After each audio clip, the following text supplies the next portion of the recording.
السلام عليكم ورحمة الله وبركاته. إن الحمد لله نحمده ونستعينه ونستغفره ونعوذ بالله من شرور أنفسنا ومن سيئات أعمالنا. من يهديه الله فلا مضل له ومن يضلله فلا هادي له. وأشهد أن لا إله إلا الله وحده لا شريك له وأشهد أن محمدا صلى الله عليه وسلم عبده ورسوله. يا أيها الذين آمنوا اتقوا الله حق تقاته ولا تموتن إلا وأنتم مسلمون. يا أيها الناس اتقوا ربكم الذي خلقكم من نفس واحدة وخلق منها زوجها وبث منهما رجالا كثيرا ونساء واتقوا الله الذي تساءلون الله كان عليكم رقيبا. يا أيها الذين آمنوا اتقوا الله وقولوا قولا سديدا يصلح لكم أعمالكم ويغفر لكم ذنوبكم ومن يطع الله ورسوله فقد فاز فوزا عظيما. ألا إن أصدق الكلام كلام الله وخير الهدي هدي محمد صلى الله عليه وسلم وشر الأمور محدثاتها وكل محدثة بدعة وكل بدعة ضلالة وكل ضلالة في النار. Donc nous sommes Inch'Allah Ta'ala samedi 25 Muharram 1437 de l'Hijr qui correspond au 7 novembre 2015 bi'idhnillahi ta'ala. C'est le 38e cours bi'idhnillahi ta'ala. Une remarque, 38e, le yam, il n'y a pas de S, 38e, car c'est un cours, le 38e. C'est le 38e, c'est pas les. Le 38e cours, bi'idhnillahi ta'ala. Le titre, les péchés aveuglent le cœur et affaiblissent sa clairvoyance. Les péchés aveuglent le cœur et affaiblissent sa clairvoyance.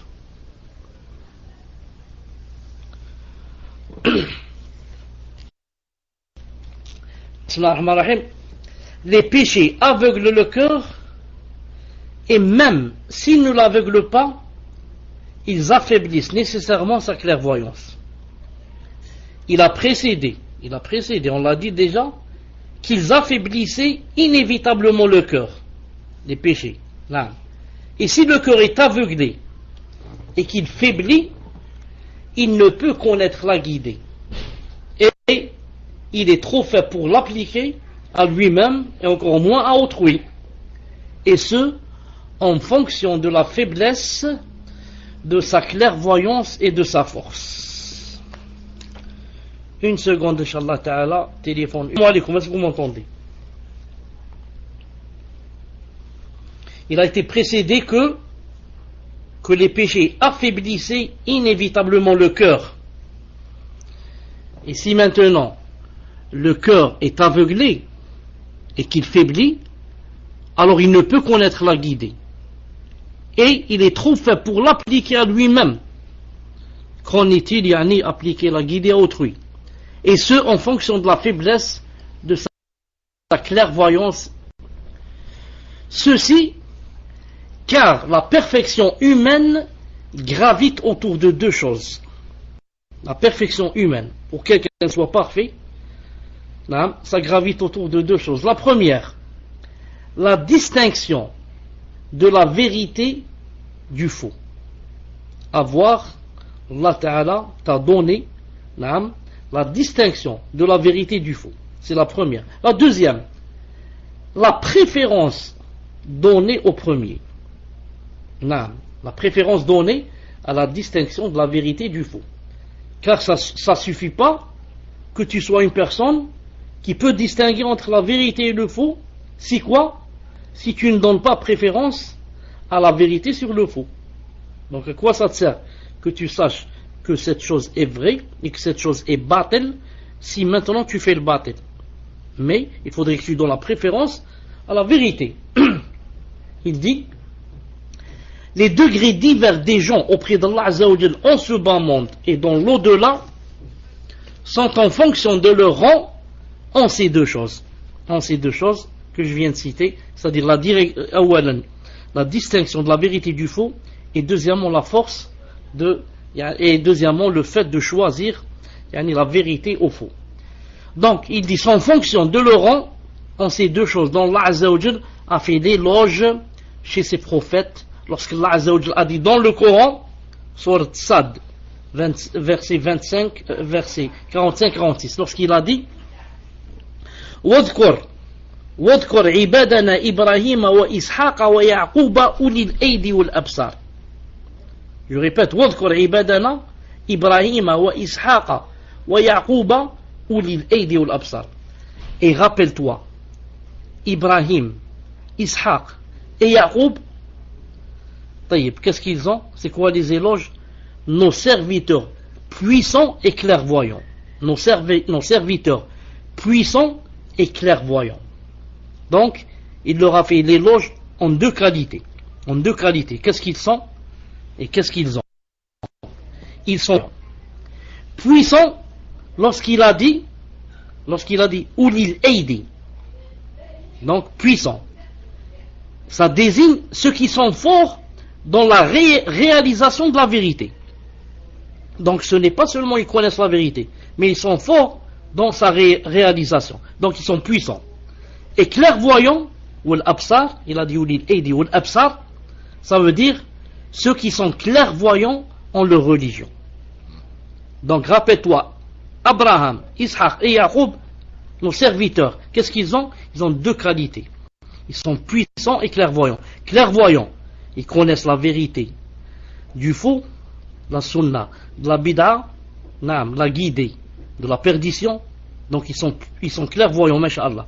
Et deuxièmement, ils sont puissants. Ils ont la force d'appliquer et de réaliser cette vérité. Taïb. Il dit, ainsi, Allah Azza wa Jalla les a décrits par la perfection. La perfection de quoi? La perfection de la perception de la vérité. Et les a décrits aussi de la perfection de sa réalisation. Les gens se divisent sur ce point en quatre catégories. Les gens se divisent sur ce point en quatre catégories. Et si c'est possible que quelqu'un, je vais les citer, que quelqu'un les écrit seulement comme ça, juste les titres. Non. Salam. Donc, on est en train de parler de deux choses. Non. La clairvoyance, non, que tu saches que ça c'est la vérité, ça c'est le faux, ça c'est la sunna, ça c'est la bid'a, ça c'est la guidée, ça c'est la perdition, ça c'est le iman, ça c'est le kofr. Tu as la clairvoyance, alhamdulillah. Et la deuxième, la réalisation de cette vérité et son application. Et les gens, par rapport à ces deux choses, se divisent en quatre. Les premiers, ce sont les plus heureux et les plus nobles auprès d'Allah Azza wa Jal. Et ce sont ceux qu'on vient de citer. Ceux qui, en eux, se groupent ces deux qualités. Ceux qui, en eux, se groupent ces deux qualités. Ils ont la clairvoyance et la force de la réalisation. Les premiers, ce sont les plus heureux et les plus nombreux. Les premiers, ce sont qui? Ce sont ceux qui ont la clairvoyance ou la force dans la clairvoyance et la force dans la réalisation. Écrit. Il y en a quatre. Les premiers, ce sont ceux qui ont la force dans la clairvoyance et la force dans la réalisation de la vérité. Taïb. Quand vous terminez, vous écrivez, les premiers sont ceux qui ont la force dans la clairvoyance et la force dans la réalisation de la vérité. Comme les Anbiya que vient de citer maintenant Allah subhanahu wa ta'ala. Taïb. La deuxième catégorie, ça c'est la première catégorie, les premiers. Les seconds, écrit. Les deuxièmes, c'est qui? Ce sont ceux qui sont à l'opposé. Ceux qui ne sont dotés d'aucune clairvoyance dans la religion et d'aucune force dans la réalisation de la vérité. Écrit. Les seconds, ce sont ceux qui n'ont ni la clairvoyance, ni la force dans la clairvoyance, ni la force dans la réalisation de la vérité. Ils sont vraiment à l'opposé. Deuxième, ils sont vraiment à l'opposé. Taïb, on attend qu'ils écrivent les deuxièmes, les seconds, ceux qui sont à l'opposé, ceux qui sont dotés d'aucune force dans la clairvoyance ni d'aucune force dans la vérité. A'udhu billah. A'udhu billah. Ibn al-Qayyim rahimahullah ta'ala dit, ce sont les plus nombreux des hommes, ce sont les plus nombreux des gens. Naam. Tous ceux qui sont à ta droite, à ta gauche, que tu rencontres dans la rue, la plupart, ce sont ceux-là qui n'ont aucune force, ni dans la clairvoyance, yani pour voir le faux du bien, le faux de la vérité, ni la force, yani dans l'application de cette vérité, dans la réalisation de cette vérité. Non. Il a oublié d'écrire dans la réalisation de la vérité. Al-Muhim, ce sont les plus nombreux. Ce sont qui aussi? Ce sont ceux qui ne s'intéressent qu'aux défauts d'autrui. Du matin au soir, ils parlent des défauts des gens, au lieu de chercher la vérité. Pour ensuite essayer de l'appliquer, lui il passe son temps à parler des défauts d'autrui. Il passe son temps avec l'agitation. Il s'intéresse aux maladies du cœur. Ce sont ceux qui oppressent les gens. Ce sont ceux qui font monter les prix. Ce sont ceux dont la compagnie n'amène qu'opprobre et scandale. La compagnie, tenir compagnie à ce genre de gens-là, ça n'amène que déshonneur et avilissement. Troisième catégorie. Ce sont ceux qui sont dotés de clairvoyance, alhamdoulilah, et de connaissance dans la vérité, mais qui n'ont pas la force de la réaliser. Écrit. Troisièmement, ceux qui ont la force dans la clairvoyance, mais n'ont pas la force dans la réalisation de la vérité.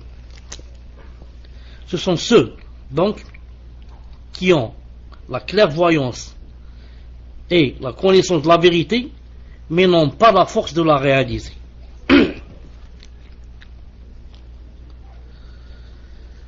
Donc ceux-là, d'Ibn al-Qayyim alayhi rahmatullah, il dit, et c'est là la condition du croyant faible. Et le croyant fort est meilleur et plus aimé à Allah Azza wa Jal. Donc ça, c'est qui? Ça s'applique à qui? Ça s'applique aux croyants faibles. Alhamdulillah, il connaît la vérité, il connaît le haqq, il connaît la huda. Il connaît ses amis, il connaît ses ennemis. Alhamdulillah, il a le filtre. Mais pour appliquer, il est faible. Il dit, c'est là la condition du croyant faible. Et le croyant fort est meilleur et plus aimé de Allah Azza wa Jal. Et la quatrième sorte, c'est le contraire. Ce sont ceux qui sont dotés de force, d'intérêt et de détermination, mais ont une faible clairvoyance en la religion. Donc quatrième, c'est qui? Ce sont ceux qui, masha'Allah, sont dotés de force. Ils ont la force, masha'Allah, prêts à tout faire. Mais une faible clairvoyance en la religion. Il dit, et vous avez écrit ça, force, dans la détermination, ils sont dotés de force pour réaliser, mais ils ont une faible clairvoyance dans la religion. Il dit, ils sont pratiquement incapables de distinguer les alliés du miséricordieux et les alliés de Satan, pensant que toute noirceur est une date et toute blancheur est un morceau gras. Ils prennent la boursouflure pour un morceau gras et ils prennent le remède utile pour un poison. Donc ceux-là, qu'est-ce qu'ils ont? Ils sont dotés de force, masha'Allah, mais une très faible clairvoyance dans la religion. Et ceux-là, comme vous devez savoir, ils peuvent faire beaucoup plus de mal à eux-mêmes et à l'islam que de bien. Pourquoi? Ils n'ont pas la force de quoi? La force de la clairvoyance. Pour connaître c'est qui l'allié d'Allah, c'est qui l'allié du shaitan. C'est où le vrai, c'est où le faux. Est-ce que cette chose c'est sunna, c'est bid'a? cette chose, est-ce qu'elle attire le ravissement d'Allah ou bien ça attire la colère d'Allah? Mais tout ce qu'il sait, c'est que il est prêt à faire tout ce qu'on veut, prêt à tuer, prêt à faire du djihad, prêt à courir, prêt à Allahu Akbar, Allahu Akbar, naam, mais pas clairvoyance. C'est un peu, c'est beaucoup même, c'est pas un peu. C'est ceux qui suivent leur passion et comme ça ils ne suivent pas les savants, naam, et ils font ce qu'ils veulent et ils disent al-muhim, là c'est ce qu'il y a dans les cœurs, naam, mais pas de clairvoyance. Car quelqu'un qui ne suit pas les savants, c'est impossible qu'il ait de la clairvoyance. Mais il est en train de suivre ce que lui dicte son cœur et ses passions. Non. Aucun d'eux, d'Ibn al-Qayyim, ne convient à l'imama dans la religion. L'imama dans la religion, c'est-à-dire que Allah Ta'ala t'accorde un statut pour que tu deviennes quoi? Tu deviennes suivi. C'est-à-dire c'est toi qui diriges. C'est toi que maintenant les gens te suivent et tu leur montres. C'est comme l'imam à la mosquée. Maintenant pour atteindre l'imama, c'est pas dans le sens seulement de guider les gens dans la salate. Ça c'est une chose facile, plus ou moins facile. Mais les guider aussi, leur montrer leur religion, leur montrer la aqida, le minhaj, le faire comment adorer Allah subhanahu wa ta'ala. Ça c'est pas facile. Ce n'est pas facile. Pour atteindre ce statut qu'on appelle l'imama dans la religion, Allah Azza wa Jalla a cité que la personne doit remplir deux conditions. Lorsqu'il a dit subhanahu wa ta'ala dans Surat al-Sajda, verset 24, وَجَعَلْنَا مِنْ دُونَ بِأَمْرِنَا لَمَّا صَبَرُوا وَكَانُوا بِآيَاتِنَا يُقِنُونَ وَجَعَلْنَا مِنْهُمْ أَئِمَّةً يَهْدُونَ بِأَمْرِنَا لَمَّا صَبَرُوا وَكَانُوا بِآيَاتِنَا يُقِنُونَ. Nous avons élu parmi eux des guides spirituels. Voilà, des guides. Ils sont devenus des guides. Nous avons désigné parmi eux des dirigeants qui guident par notre ordre aussi longtemps qu'ils enduraient et croyaient fermement en nos versets. Donc, pour que quelqu'un atteigne l'imama et devienne un dirigeant qui guide les gens, il faudrait qu'il remplisse deux conditions. La première, l'endurance. Il a dit aussi longtemps qu'ils enduraient. Et la deuxième, la croyance ferme. La croyance ferme. Pour atteindre l'imama, deux conditions. Il faut voir l'endurance et une croyance ferme. Avec l'endurance, on brûle les passions. Et avec la croyance ferme, on brûle les ambiguïtés. Et toute personne qui maintenant est loin des passions et des ambiguïtés, elle a atteint le stade d'être un dirigeant et de pouvoir guider les gens. Pourquoi? Il ne suit pas ses passions et il ne suit pas les ambiguïtés. S'il ne suit pas les passions, ça veut dire qu'il suit le Coran et la Sunna. Et s'il ne suit pas les ambiguïtés, ça veut dire qu'il ne suit pas etc. Il suit le minhaj du prophète sallallahu alayhi wa sallam. Donc celui-là, il peut guider les gens bi'idhnillah subhanahu wa ta'ala. Ibn al-Qayyim alayhi rahmatullah ta'ala dit, Allah Azza wa Jal a donc informé que c'est par la patience et la certitude qu'ils sont parvenus au rang de guide spirituel. Allah Azza wa Jal a fait exception d'eux parmi les perdants. Et il a juré par le temps, ou l'asr, pendant lequel perdants et gagnants œuvrent, il a juré que tous ceux en dehors d'eux comptent parmi les perdants. Lorsqu'il a dit, ou l'asr, innal insana lafi khusr, illa alladhina amanu wa amilu salihat, wa tawasaw bil haqq wa tawasaw bis sabr. Par le temps, l'homme court à sa perte, sauf ceux qui croient et accomplissent de bonnes œuvres, se recommandent la vérité et se recommandent la patience. Ainsi, il ne leur est pas suffisant de connaître la vérité et de patienter sur celle-ci, mais ils doivent se la recommander, guider vers celle-ci et y inciter. Je répète, très important. Ça ne suffit pas de connaître la vérité et de patienter sur celle-ci, mais encore, on doit se la recommander, guider vers celle-ci et y inciter les gens à la suivre. Si Ibn al-Qayyim dit, si ceux en dehors d'eux sont perdants, il est connu que les péchés et désobéissances aveuglent la clairvoyance du cœur qui met ce doigt. Sa force et sa détermination faiblissent, et ainsi il ne patiente plus sur celle-ci. Plus encore, les péchés peuvent se succéder sur le cœur jusqu'à ce que sa perception s'inverse de la même manière que son cheminement. Ainsi, il perçoit le faux comme étant la vérité, et la vérité comme étant le faux, le bien comme étant le mal, et le mal comme étant le faux. Ainsi, il chute dans son cheminement et revient de son voyage vers Allah et l'au-delà pour l'immobilisme des âmes mensongères qui se suffisent de la vie d'ici-bas et se détournent d'Allah et de ses signes, sans se préparer pour sa rencontre Azza wa Jal.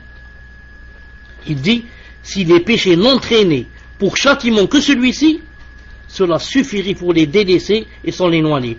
Qu'Allah nous vienne en aide. La hawla wa la quwwata illa billah al-ali al-azim. Donc il a dit, des fois les péchés font en sorte que non seulement ils faiblissent les cœurs, mais si au moins ils faiblissaient, ça s'arrêtait là. Mais des fois, qu'est-ce que ça fait? Ça renverse le cœur. Au point il va voir quoi? Il va voir le faux comme étant la vérité, et la vérité comme étant le faux, et le bien comme étant le mal, et le mal comme étant le faux. Là, c'est vraiment très très grave.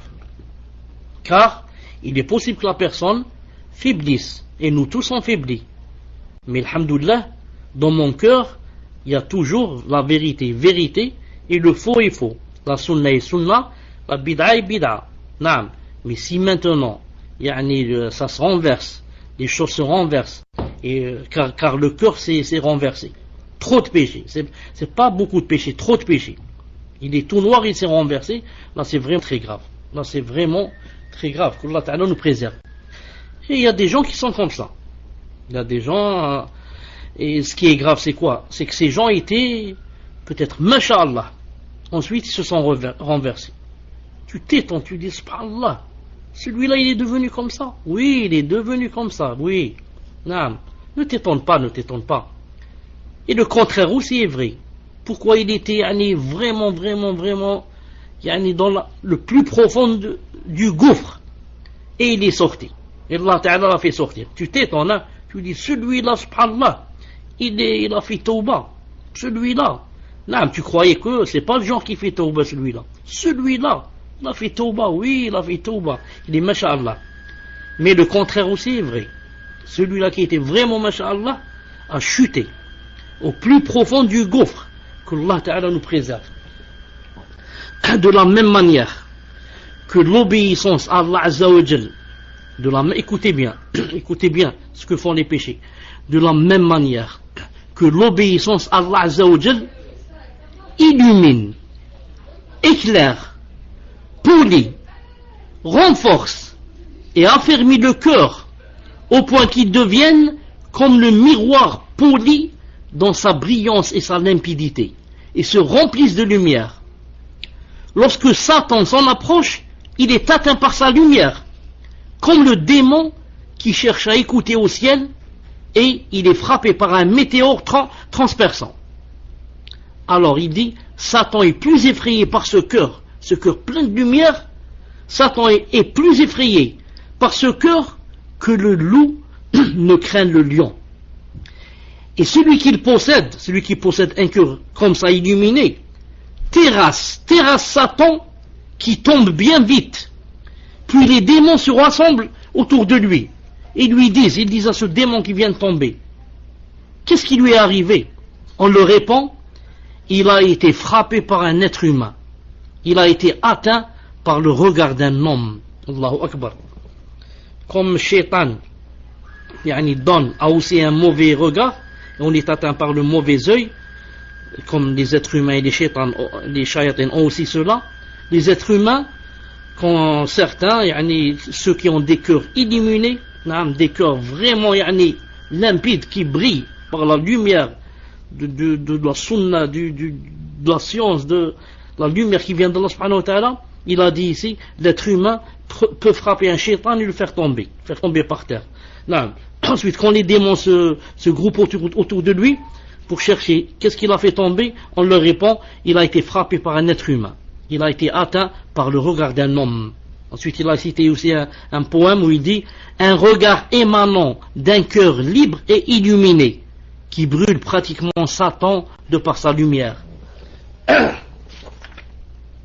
Donc, Shaitan n'a pas intérêt à quoi? À venir s'approcher de gens pareils.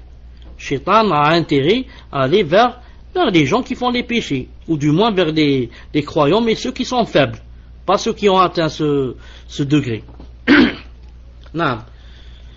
Donc, Rahimahullah dit, ce cœur est-il semblable au cœur de...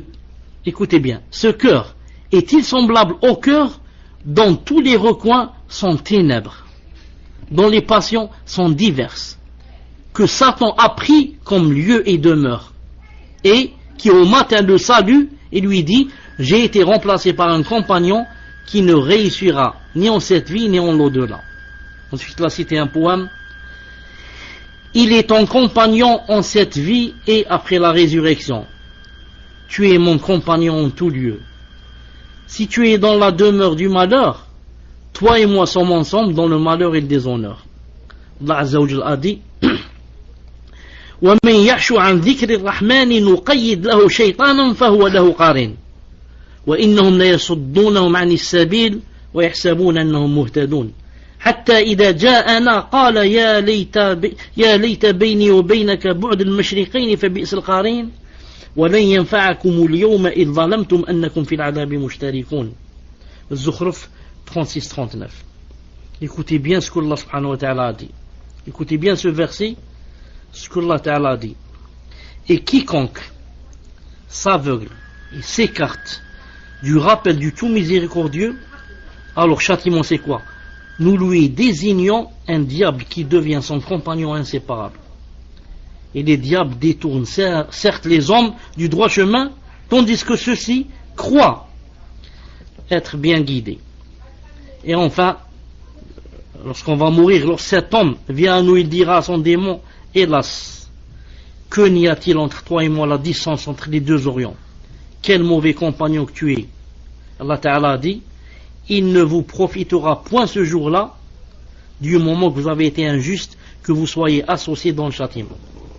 Donc, on prend de ce verset au moins 2 ou 3 choses très importantes. La première, lorsqu'il a dit, et quiconque se détourne du rappel du miséricordieux, nous lui assignons un démon qui devient son compagnon inséparable. Donc, ou bien tu choisis le chemin d'Allah Ta'ala, le chemin du tout miséricordieux. Et là, ça va venir, Allah subhanahu wa ta'ala va t'entourer d'anges. Ils sont avec toi, tu les vois pas, ils essayent de t'exhorter vers le bien et comme ça.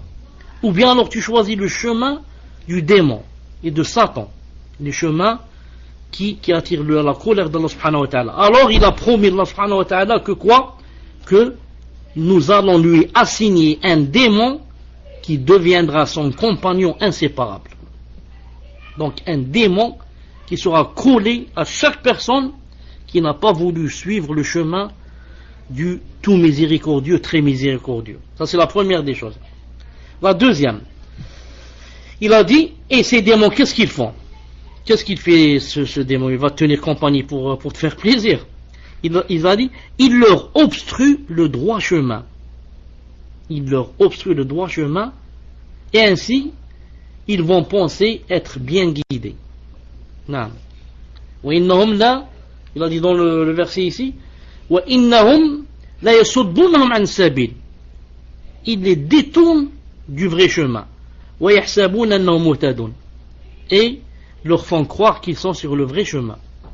Donc ce qu'on a cité tout à l'heure, c'est ça la gravité du chose, de la chose. Si tu sais que tu es sur le mauvais chemin, c'est moins grave que quelqu'un qui est sur le mauvais chemin et croit qu'il est sur le bon chemin. Car quand tu sais que tu es sur le mauvais chemin, à la rigueur, il y a quelque chose dans ton cœur qui te donne un peu de remords, car tu sais que ça se fait pas, tu sais que tu es dans le faux, Tu sais que quand tu vas mourir, c'est pas facile. Donc peut-être qu'un jour tu vas te réveiller. Mais si par contre, tu es sur le mauvais chemin et tu crois que tu es sur le bon chemin et que ce que tu fais est bien, alors là c'est très grave. Pourquoi? Jamais tu ne peux te réveiller. Jamais tu ne peux te réveiller. Non. Pourquoi? Parce que tu crois que tu es sur le vrai. Tu n'as pas besoin donc qu'on te montre où là. Tu es sur le bon chemin. Comme ça tu crois. Et ça c'est le travail du shaitan. Travail de shaitan. Une seconde. Je disais, ça c'est la deuxième des choses qu'on prend. Et on prend aussi une chose importante dans ce verset, lorsqu'il a dit jusqu'à ce que l'homme parvienne à nous et dise à son démon, si seulement il y avait entre toi et moi la distance entre les deux orients, quel mauvais compagnon tu es. Mais là c'est trop tard. Là c'est on va rencontrer Allah Ta'ala, et la personne va dire à son démon c'est ta faute, etc. et commence à dire si c'était pas toi j'aurais fait ceci, j'aurais fait cela, mais ça ne sert à rien bien sûr. Il fallait dire ça ici. Ici, il fallait prendre garde et ne pas faire de sorte, d'emprunter le chemin qui si tu empruntes ce chemin, Allah Ta'ala va te coller le démon. Donc, j'essaye d'éviter ce chemin. Et donc, de prendre le chemin où Allah Ta'ala va m'entourer d'anges et de la bonne compagnie des gens. Et non pas de... Et vous remarquez que si Allah Ta'ala donne et colle ce démon à la personne, c'est pas parce que Allah Ta'ala lui fait de l'injustice. Toi tu es quelqu'un de masha'Allah qui passe toute ta journée dans l'obéissance d'Allah et 5 fois par jour tu vas à la mosquée, ensuite il va te coller ce démon. Non, il le colle à celui qui le mérite bien sûr. Donc Yom al-Qiyamah ça sert à rien si tu n'as pas fait ici les causes pour adorer Allah subhanahu wa ta'ala. Et la quatrième chose très importante qui va se passer ce jour-là, lorsqu'il a dit à la fin du verset, il a dit il ne vous profitera point ce jour-là que vous soyez associés dans le châtiment, puisque vous avez été associés dans l'injustice. Qu'est-ce que ça veut dire ça? Ça veut dire que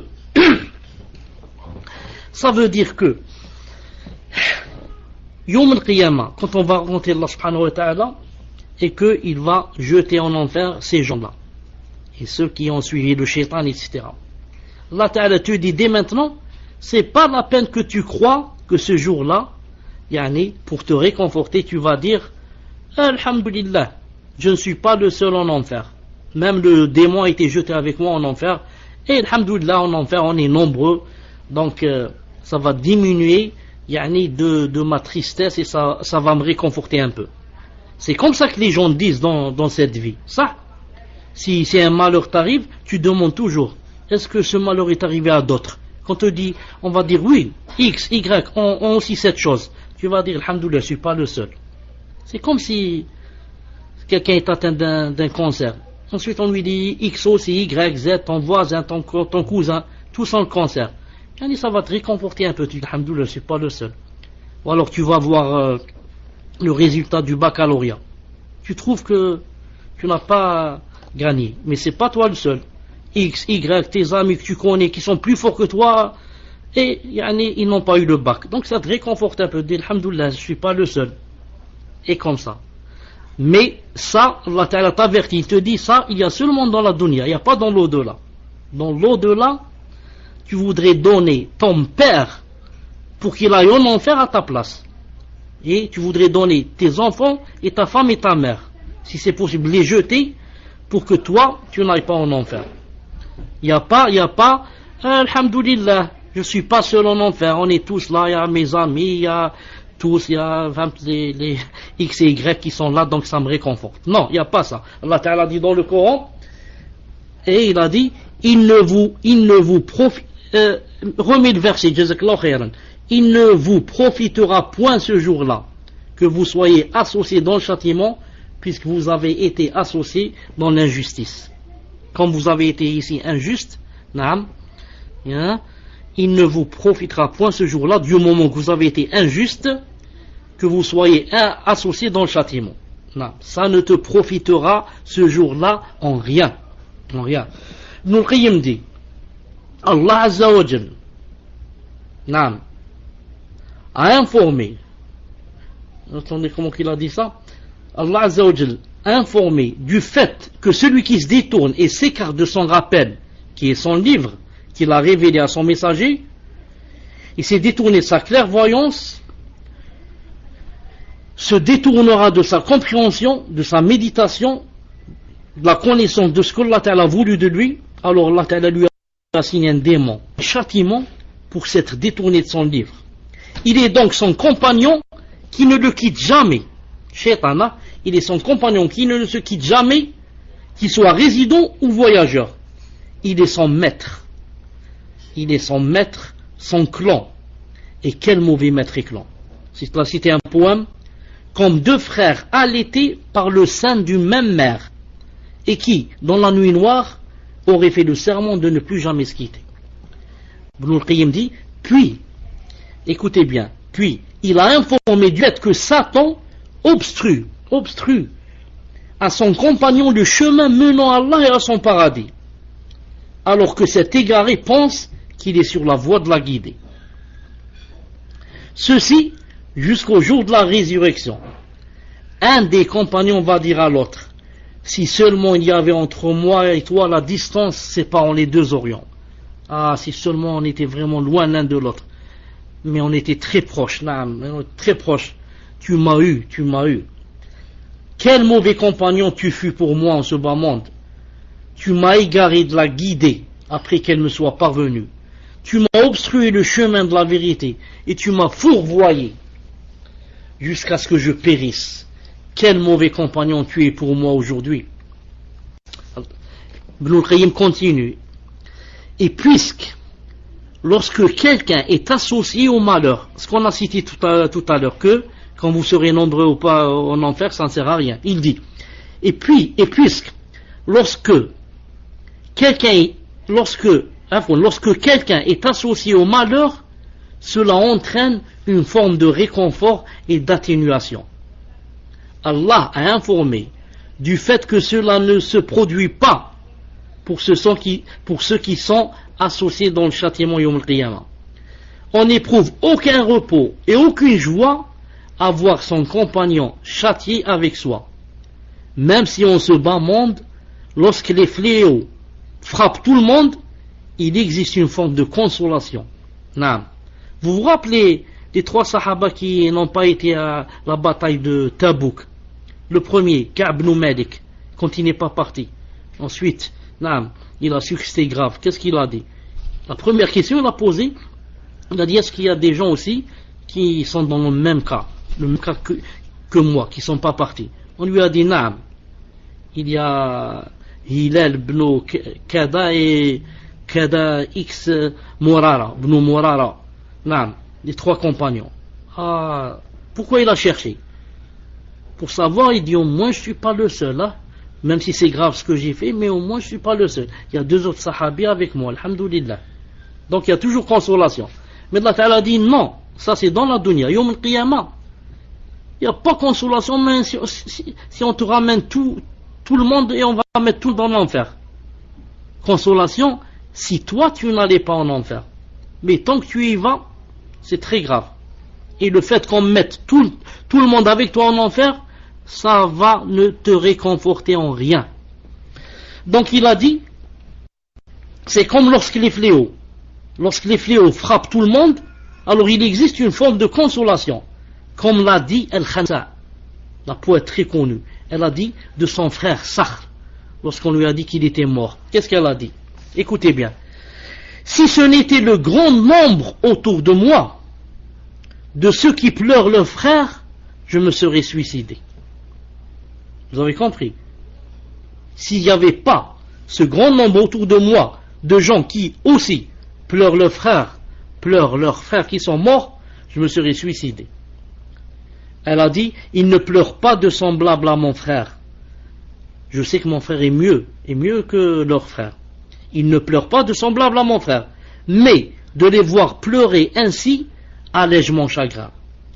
Ô Sakhr, je ne t'oublierai jamais, jusqu'à quitter ce monde et parvenir à ma sépulture. Donc qu'est-ce qu'elle a dit?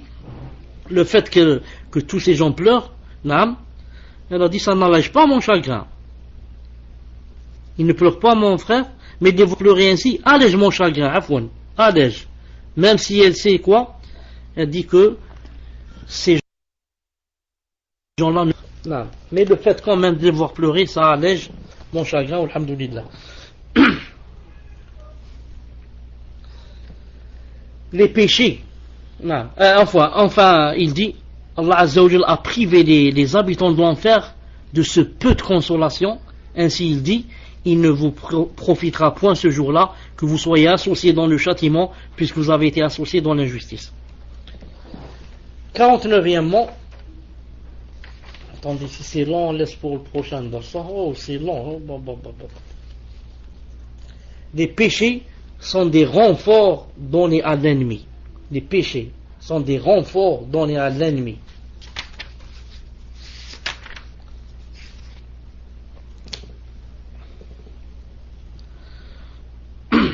Je pense, Wallahu ta'ala a'lam, que peut-être ça suffit pour aujourd'hui. Non, peut-être ça suffit pour aujourd'hui, parce que ce qui va venir, c'est assez long. C'est assez long, très important ce qui va venir, mais assez long. Dommage, mais très important. On va montrer comment, lorsqu'on fait les péchés, on a donné des renforts à l'ennemi. Malish, on va lire un peu. Je vais dire assez vite, Inch'Allah ta'ala. Les péchés sont des renforts donnés par l'homme à son ennemi, une arme par laquelle il le renforce contre lui. Allah Azza wa Jal a éprouvé l'homme en lui attribuant un ennemi qui ne le quitte pas, serait-ce le temps d'un clin d'œil, ne se détourne jamais de lui, et qui le voit, lui et son clan, d'où l'homme ne peut le voir. Donc Allah Ta'ala nous a montré c'est qui notre ennemi. Il a montré que, il ne nous quittait pas, et qu'il est tout le temps Allah en train de nous guetter.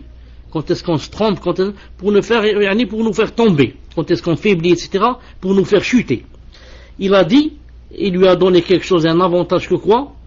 Il nous voit, lui et son clan, d'où nous, on ne peut pas le voir. Comme il est cité dans le verset Sourate Al-A'raf, numéro 27. Allah Ta'ala dit dans le Coran, Innahu yarakum huwa wa qabiluhu min haythu la tarawnahum. C'est-à-dire, il vous voit, le shaitan, il vous voit, lui et ses suppôts, lui et ses adeptes, d'où vous ne les voyez pas. C'est-à-dire, c'est pour ça que il est impossible que quelqu'un dise j'ai vu shaitan. C'est impossible. Il est possible qu'il voit quoi? Qu'il voit un djinn, mais pas sous sa vraie forme. Là, il voit un djinn en serpent, ou là en être humain, ou là un chien noir. Là, mais que voit le vrai djinn avec ses cornes et la queue, etc. C'est pas possible. Allah Ta'ala dit, il vous voit lui et ses suppôts, d'où vous ne les voyez pas. Ou alors il le voit en rêve, mais pas en vérité. Il dit, il déploie tous les efforts pour s'opposer à lui en toute occasion. Il n'abandonne pas une chose par laquelle il peut ruser contre lui et l'atteindre sans la pratiquer. Et il utilise pour cela les enfants de son père, les enfants de Shaitan, parmi les démons, les djinns, et même d'autres parmi les démons humains. Les démons humains. Non. Il dit, il lui tend des guet-apens, lui provoque des calamités, et tend autour de lui des filets et des pièges. Il dit à ses soutiens, devant vous se trouve votre ennemi. Devant vous se trouve votre ennemi et celui de votre père, qui ne vous échappe pas, qui n'obtiennent pas le paradis et la miséricorde, et vous l'enfer et la malédiction. Comme ça il dit à ses enfants. Ne le laissez pas, ne le laissez pas obtenir le paradis et la miséricorde d'Allah Azza wa Jal, alors que vous, et nous bien sûr et moi, on va aller en enfer et on mérite la malédiction. Il leur dit, vous savez ce qui m'est arrivé ainsi qu'à vous comme humiliation, malédiction et éloignement de la miséricorde d'Allah, et cela est arrivé par sa faute. C'est par sa faute, celui-là, par sa faute et par sa cause. Alors, déployez tous vos efforts afin qu'il vous soit associé dans ce malheur, puisque nous avons manqué d'être associés aux pieux d'entre eux au paradis. Allah Azza wa Jal nous a informé de tout cela concernant notre ennemi et il nous a ordonné de nous préparer contre lui. Puisqu'Allah Azza wa Jal savait que Adam alayhi salam et sa descendance seraient éprouvés par cet ennemi, il leur a soumis des troupes et armées pour l'affronter. Allah Azza wa Jal ne nous a pas laissé comme ça. Il nous a soumis des troupes et des armées pour le combattre. Alhamdulillah, c'est une ni'ma. Mais il a également attribué à leurs ennemis des troupes et armées pour les affronter. Il a établi le champ de bataille en ce bas monde. Donc nous, dans ce bas monde, en fait, quand nous sommes dans un champ de bataille, un grand champ de bataille, avec des armées et tout, contre les démons. Donc il a dit, il a établi le champ de bataille en ce bas monde, pour le temps de l'existence, qui est, en comparaison de l'au-delà, tel un souffle de ses souffles. Il a accordé aux croyants, au prix de leur personne et de leurs biens, de leur offrir le paradis. Ils combattent sur le sentier d'Allah, tuent et sont tués. Il a mentionné que c'est là une promesse établie dans les plus nobles de ses livres qui sont la Torah, l'Évangile et le Coran. Il a aussi informé du fait que personne ne respecte son engagement plus que lui, plus que Allah Azza wa Jal. Puis il leur a ordonné de se réjouir de cette transaction dont on peut connaître la valeur. On ne peut connaître la valeur qu'en considérant qui est l'acquéreur. L'acquéreur, c'est Allah Azza wa Jal.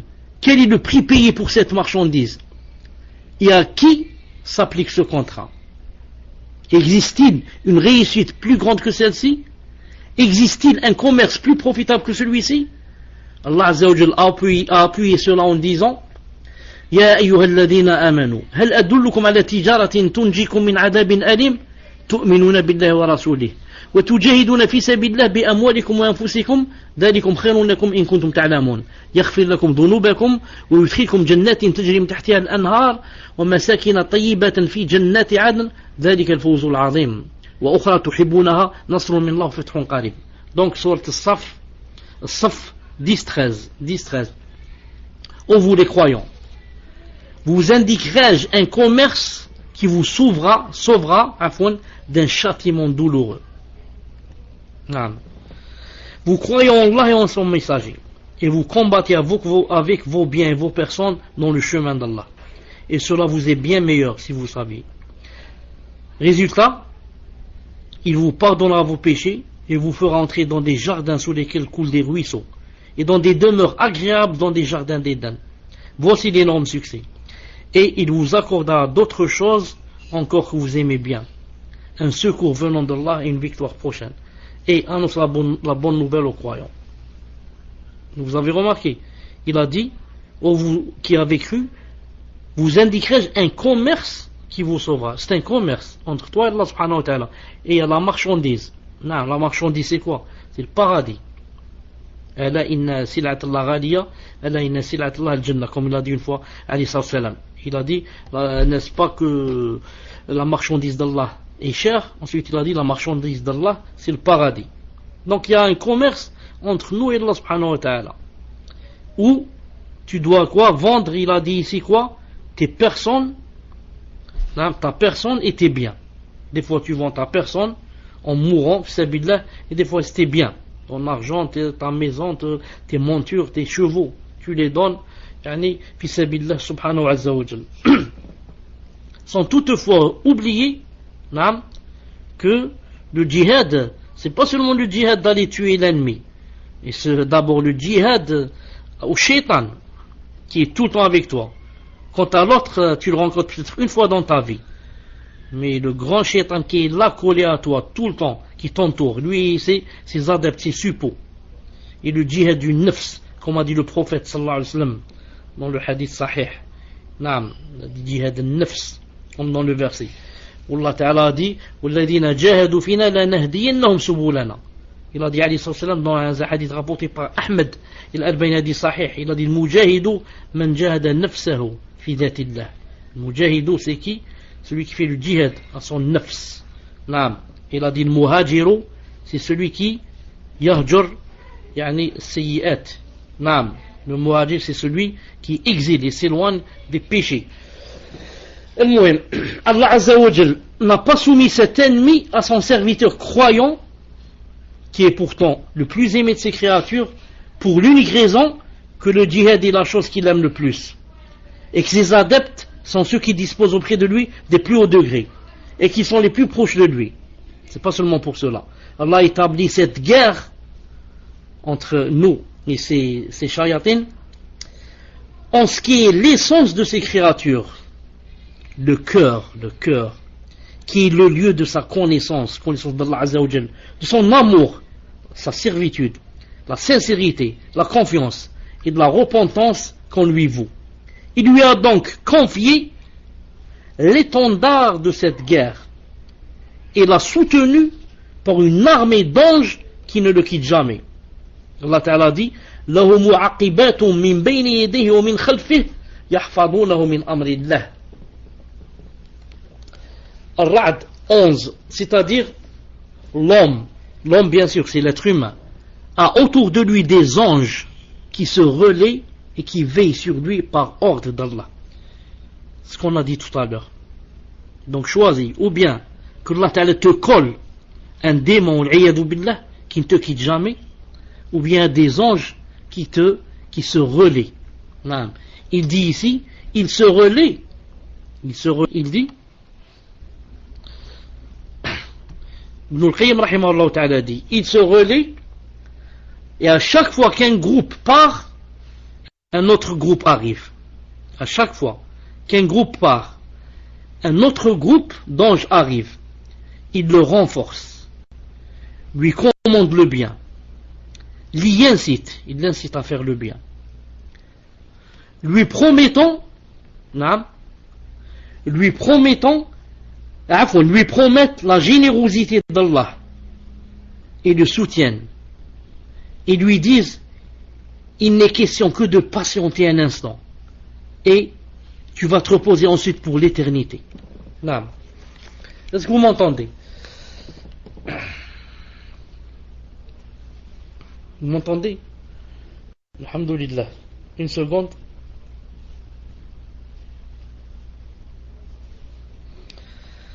Taïb, je répète ça, c'est très important. Ces anges-là se relaient. Et à chaque fois qu'un groupe part, un autre arrive. Ils renforcent l'être humain, l'homme, le croyant, lui commandent le bien, l'y incitent, lui promettent la générosité d'Allah Azza wa Jal et le soutiennent. Et lui disent il n'est question que de patienter un instant et tu vas te reposer ensuite pour l'éternité. Subhanallah al-Azim. Il y a des anges qui disent comme ça à l'être humain. Quelqu'un va dire moi je n'ai jamais entendu des anges me dire ça, et on va répondre par deux choses. La première, est-ce que tu as atteint ce stade? Tu as atteint ce stade et ce statut et Allah Ta'ala ne t'a pas envoyé des anges qui te raffermissent? Ça c'est premièrement. Et deuxièmement, ce n'est pas obligé qu'ils te parlent comme ça, ou là que tu les vois et que tu les entendes. Mais tu sens dans ton cœur, tu sens qu'il y a un soutien, tu sens qu'il y a une force qui te pousse, tu sens que c'est comme si quelqu'un te parlait de l'intérieur du cœur. Je vais vous citer un hadith authentique du prophète sallallahu alayhi wa sallam, qui se trouve dans l'un des livres, dans beaucoup de livres de Cheikh Al-Albani. Une seconde, il est là devant moi, je le cherche seulement, je l'ai mis dans favoris sur mon téléphone. Non. Donc il se trouve dans, entre autres, il se trouve dans Mishkat al-Masabih de Cheikh Al-Albani rahimahullah ta'ala, sous le numéro 52. Cheikh Al-Albani a dit authentique. Écoutez ce que dit ce hadith pour vous prouver que il y a des choses dans le cœur qui nous poussent, etc., nous exhortent et nous on ne sait pas. Ça c'est pour bien sûr les pieux, etc. Les autres ils ont, comme on a cité tout à l'heure, un shaitan collé à eux, que Allah nous préserve. An Abdullah ibn Mas'ud anna Rasulullah sallallahu alayhi wa sallam قال ضرب الله مثلا. Allah subhanahu wa ta'ala a donné comme métaphore, comme ça un exemple pour que les gens réfléchissent et voient quoi. Il a dit siratan mustaqiman, un pont comme ça droit. Je suis en train de faire une traduction simultanée à peu près, approchée, c'est-à-dire le sens naam, pour vous rapprocher le sens. Naam. Il a dit وعن جنبتي الصراط سوران. Imaginez comme ça un pont. Imaginez un pont droit comme ça devant vous, et à droite et à gauche du pont deux murs, un mur à droite, un mur à gauche. فيهما أبواب مفتحة. Et ces deux murs contiennent des portes ouvertes. Non, plein de portes à droite, plein de portes à gauche ouvertes. وعلى الأبواب سطور مرخات. Et devant chaque porte, il y a quoi? Il n'y a pas, comme maintenant, il y a des choses en bois qu'on ouvre pour entrer. Non. Il y a quoi? Il y a comme un drap. Autrefois, par exemple, les gens n'avaient pas de porte, donc, pour entrer dans la chambre, on pousse je sais pas si ça s'appelle le drap. On pousse comme le drap comme ça et on rentre. Ça s'appelle pas le drap, mais vous avez compris ce que je veux dire. Non, il a dit, Sutur Murkhat. وعند رأس الصراط. Et là-bas, au début du pont, qu'est-ce qui se trouve? Da'i. Il y a quelqu'un, un prêcheur, يقول, qu'est-ce qu'il dit? استقيموا على الصراط. Maintenez-vous sur le droit chemin. ولا تعوجوا. Attention à ce que vous déviez. وفوق ذلك. Là, c'est au début, là-bas du sirat. Il y a cette personne qui dit ça. Il a dit au-dessus de cela, au-dessus du pont, Naam, Da'i, un autre prêcheur, Yid'u kullama huwa, attendez, qu'est-ce qu'il dit ici? وذلك داع يدعو كلما هم عبد أن يفتح شيئا من تلك الأبواب قال ويحك لا تفتحه فإنك إن تفتحه تلجه. Et sur le pont, il y a un autre prêcheur. Qu'est-ce qu'il dit? À chaque fois il voit une personne qui voudrait ouvrir une de ses portes, il lui dit attention. Il voudrait, disons, lever comme ça le drap, il lui dit attention, ne l'ouvre pas. Car si tu vas ouvrir, tu vas y pénétrer. Ensuite, le prophète a expliqué cette métaphore. C'est quoi ça? Il a expliqué. Il a dit الصراط هو الإسلام. الصراط, le pont dont je vous ai parlé, c'est l'islam. وأن الأبواب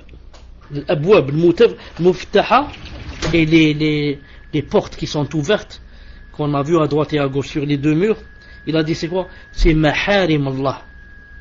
Ce sont les choses que Allah subhanahu wa ta'ala a interdites. C'est à droite, c'est à gauche, c'en est plein. Il y a comme ça, comme un drap qu'on lève, et c'est facile d'y rentrer. C'est pour ça l'autre il a dit attention, n'approchez pas de ces portes-là, car tu vas y pénétrer. Attention, n'approche pas. والسطور المرخات, et les choses les draps qui descendent comme ça à la place de la porte. Qu'est-ce qu'il a dit? Il a dit ce sont les peines d'Allah Azza wa Jalla, hudud d'Allah. Si tu lèves comme ça le drap, c'est la peine qui va t'arriver, car tu as fait le haram, tu as fait ici le grand péché. Attention, il a dit وأن الداعية على رأس الصراط. Et au début du pont, il y avait quelqu'un qui parlait. C'est qui? Il a dit celui-là, c'est le Coran. وأن الداعية من فوقه, et le prêcheur qui était au-dessus de lui, au-dessus du pont, c'est qui? Ça, c'est le témoin du cours. C'est qui? C'est wa'idullahi fi qalbi kulli mu'min. Il a dit, et celui, le prêcheur qui était sur le pont et qui dit attention, n'ouvre pas, attention, car il a dit si tu ouvres, tu vas rentrer. C'est qui celui-là? Il a dit c'est wa'idullah. C'est celui qui exhorte, celui que Allah Ta'ala a mis pour exhorter le croyant, tout croyant, il a dit, et qui se trouve dans le cœur. Donc tous les croyants ont dans le cœur un wa'id, comme ça, comme une voix qu'ils entendent, et qui les exhorte à s'éloigner du mal, et les exhorte aussi à faire le bien. Si quelqu'un va dire le hadith a dit, c'est c'est quelqu'un que Allah Ta'ala a placé dans le cœur, ou quelque chose qu'il a placé dans le cœur, une voix comme ça, pour tout croyant. Il va dire, moi j'ai jamais entendu ça, je ne m'a jamais poussé vers le bien, ne m'a jamais éloigné du mal. Je leur dis, naam, parce que la foi est faible. Le cœur est plein d'obscurité. Naam, mais quand tu vas polir ton cœur, jusqu'à ce qu'il devienne illuminé comme un miroir, tu vas ressentir ces choses-là. Même tu vas faire le péché, tu vas entendre cette chose dans ton cœur. Attention, n'y va pas. Naam, attention, c'est pas une bonne chose. Éloigne-toi. Et comme ça. Tu vas sentir ton cœur qui va rétrécir, ton cœur qui te fait des remords. Tout ça c'est wa'id Allah. Wa'id, l'wa'id, l'exhortateur que Allah Ta'ala a placé dans le cœur de chaque croyant. Et plus maintenant les péchés ont affaibli le cœur est plein de taches noires. S'il n'est pas tout noir, donc cet exhortateur, on ne dit pas exhortateur, il n'y a pas en français, mais cette chose qui exhorte, elle faiblit. Elle faiblit, jusqu'à ce qu'elle ne fasse plus peut-être sa fonction et son travail. Elle-même, cette chose est noyée. C'est plein de péchés, plein de... elle ne peut pas te faire arriver ce qu'elle veut. Sa voix ne peut pas t'arriver. Naam. Qu'Allah Ta'ala nous préserve. Qu'Allah Subhanahu wa Ta'ala nous préserve. Ensuite, il dit, puis Allah Azza wa Jal. Attendez ce qu'il dit. Puis Allah Azza wa Jal l'a soutenu par une autre armée, a soutenu le croyant, à part qu'il lui a donné dans le cœur cette chose qui exhorte et cette voix, etc., ce soutien, il a dit, il l'a soutenu par une autre armée. C'est quoi? En sa révélation et sa parole. Allahu Akbar, tu as le Coran. Si seulement tu lisais le Coran et le comprenais, et appliquais ce qu'il y avait, le minimum, déjà c'est la grande réussite. La grande réussite. Non. Mais nous on est loin, Non. Il a dit, et ainsi il a suscité son messager. Il a envoyé aussi son messager, Allah Ibarak, qui a été envoyé rahmatan lil alamin, miséricorde pour tous les mondes. C'est pas pour les croyants, pour tous les mondes. Miséricorde pour le kafir, pour les animaux, pour tout le monde. Tous les mondes. Le monde des humains, des bestiaux, des montagnes, des mers, des étoiles. Pour tout cela, le prophète sallam, c'est une miséricorde. Il a dit, ajoutons ainsi à sa force ses soutiens et son attirail. Et il l'a renforcé par la raison encore. Alhamdulillah. Regardez, celui qui n'a pas la raison, Allah Ta'ala ne le punit pas. Pourquoi? Miskin, tu n'as pas la raison. C'est avec la raison qu'on peut adorer Allah Ta'ala, que je peux comprendre. Sans la raison, c'est pour ça que le pubère, l'enfant, quand il n'est pas pubère, même s'il insulte Allah Ta'ala ne le punit pas. Pourquoi? Il n'a pas la raison complète. Mais la raison se complète et se parfait avec la puberté. Donc ici, alhamdoulilah, il nous a donné la raison. Imaginez quelqu'un qui perd la raison, qui a 40 ans, 50 ans, 30 ans, qui n'a pas de raison. Il est miskin dans la rue, il est habillé de n'importe quoi, de lambeaux, il mange n'importe quoi, il sale, ses cheveux ébouriffés. Il n'a pas de raison, miskin, c'est pas ce qu'il fait. C'est pour ça que le prophète sallallahu alayhi wa sallam se réfugiait auprès d'Allah. De quoi? Qu'il perde la raison, lorsqu'il atteindrait le kibar, lorsqu'il vieillissait. Il disait A'udhu bika min su'il kibar. A'udhu bika min su'il kibar. Naam. Et su'il kibar, c'est de perdre la raison quand on vieillit, au point de, on ne sait plus ce qu'on fait, la personne fait pipi sur elle, et fait des grands besoins sur elle, naam, et ça devient un fardeau pour la famille, alors que, alhamdoulilah, des savants, masha'Allah, qui ne perdent jamais la raison quand ils grandissent, quand ils vieillissent, à cause de la lumière qu'ils ont dans le cœur et dans le cerveau. Allah Ibarak. La fois passée, quand j'ai été à l'Umrah, j'ai été assisté à Sheikh Rabi Hafidallah Ta'ala. Il a cité quelque chose, ensuite quelqu'un l'a repris, il lui a dit par exemple c'est Mohammed ibn Kada, c'est pas par exemple Ahmed ibn Kada. Ensuite Sheikh Rabi Hafidallah Ta'ala a ri avec éclat, il a ri, il a dit il y a le mtawa, c'est-à-dire il y a le, comme on dit ça, le mtawa c'est quelqu'un qui est mdiyan, qui est religieux, qui est mashallah. Il lui a dit moi j'ai 86 ans. J'ai 86 ans et alhamdoulilah j'explique Sahih Muslim ekda, ça veut dire entre parenthèses les autres à 86 ans, tu trouves, il dit n'importe quoi. Non.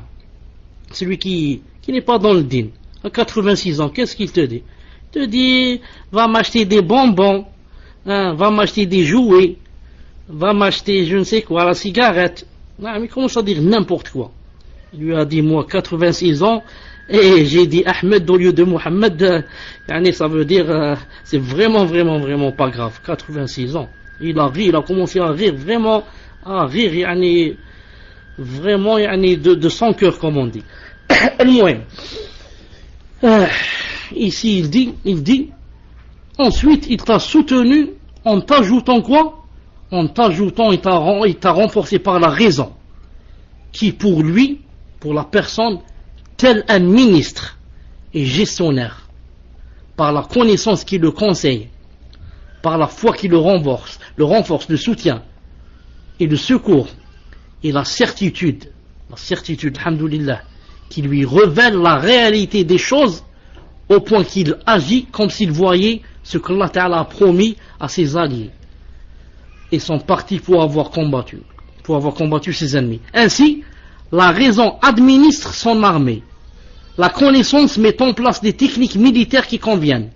La foi l'affermit, le renforce et le fait patienter, et la certitude le fait avancer et lui fait voir les choses telles qu'elles sont réellement. Puis Allah Azza wa Jal a soutenu celui qui prenait part à cette guerre par la force apparente et cachée. Ainsi, il a fait de l'œil son avant-garde, de l'oreille son informateur, de la langue son traducteur, des deux mains et deux pieds ses soutiens, et il a ordonné à ses anges et aux porteurs du trône de demander pour lui le pardon, la préservation contre les mauvaises actions et l'entrée dans les jardins du paradis. Allah s'est chargé lui-même de sa protection en disant, voilà mon parti, et les adeptes du parti d'Allah sont ceux qui réussissent. Il a dit dans le Coran, Ulaika Hizbullah, ala inna Hizballahi humul muflihun. Ils sont le parti d'Allah, n'est-ce pas que les partisans d'Allah sont ceux qui réussissent. Et il a dit aussi, wa inna jundana lahumul ghalibun, et nos troupes remporteront la victoire. Ainsi, Allah Azza wa Jal a décrit à ses serviteurs le déroulement de cette guerre et de ce combat. Et il a rassemblé cela pour eux en 4 mots. Ya ayyuhalladhina amanu sbiru wa sabiru wa rabitu taqullaha la'allakum tuflihun. Ô vous les croyants, patientez dans l'obéissance, endurez l'ennemi, soyez vigilants et craignez Allah afin que vous réussissiez. Ce qui est drôle, d'ailleurs j'arrête ici Inch'Allah Ta'ala et je laisse la suite pour le prochain cours. Ce qui est drôle, comme dit Ibn al-Qayyim rahimahullah Ta'ala, c'est que certains, ou alors beaucoup, quand ils entendent des versets pareils ou des versets qui parlent de lutter contre l'ennemi, etc., vite ils voient entre ses yeux qui? L'ennemi, le mécréant, le juif, le je ne sais qui, et ils oublient quoi? Ils oublient, comme dit Ibn al-Qayyim, le grand ennemi qui est là entre leurs flancs, qui est leur âme, leur âme incitatrice au mal. Il dit, alors, comment penser et espérer qu'une personne pareille aille combattre l'ennemi qui est loin de je ne sais combien de kilomètres, alors qu'ils n'ont pu combattre l'ennemi proche qui est collé à eux et qui est entre leurs flancs et qui est leur âme incitatrice au mal. Jusqu'à présent, ça fait 15 ou 10 ans ou 20 ans qu'il est za'ma sur la droiture et il n'a pas pu se détacher, s'éloigner de la cigarette. Donc son grand ennemi, c'est qui ici? C'est son âme incitatrice au mal. Il n'a pas pu la vaincre et lui dire Wallahi al-azim que je vais te donner une leçon, je vais te montrer que c'est Allah qui commande, c'est pas toi, et que c'est son cheveu, c'est pas tes passions, et que à partir d'aujourd'hui, demain je me lève Inch'Allah Ta'ala, c'est fini entre moi et la cigarette, je la divorce. Troisième divorce pour la cigarette, car premier divorce il peut la reprendre, il la reprend vite, une demi-heure après il la reprend, une demi-heure après. Alors, troisième divorce, comme ça, maintenant, c'est terminé. Non. Donc, il ne peut pas combattre son âme, il veut combattre le juif. C'est pas possible. Pas possible. Non. Subhanak Allahumma bihamdik, ashhadu an la ilaha illa anta, astaghfiruka wa atubu ilayk. Il y a beaucoup de choses qui restent dans ce fabuleux livre à apprendre. Beaucoup de choses. Non. Que Allah Ta'ala nous aide jusqu'à ce qu'on ne termine bi'idhnillah subhanahu wa ta'ala. Subhanak Allahumma bihamdik, ashhadu an la ilaha illa anta, astaghfiruka wa atubu ilayk. Assalamu alaikum wa rahmatullahi wa barakatuh. Essayez de ne pas tarder pour les questions, car j'ai, Inch'Allah Ta'ala, une chose à faire après le cours. Assalamu alaikum.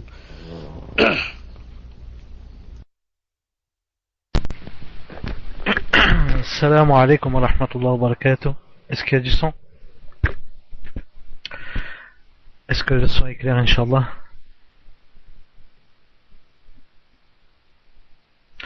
Taïb. Donc, je crois que le frère Mahmoud est prêt, car j'ai récupéré déjà 5 questions.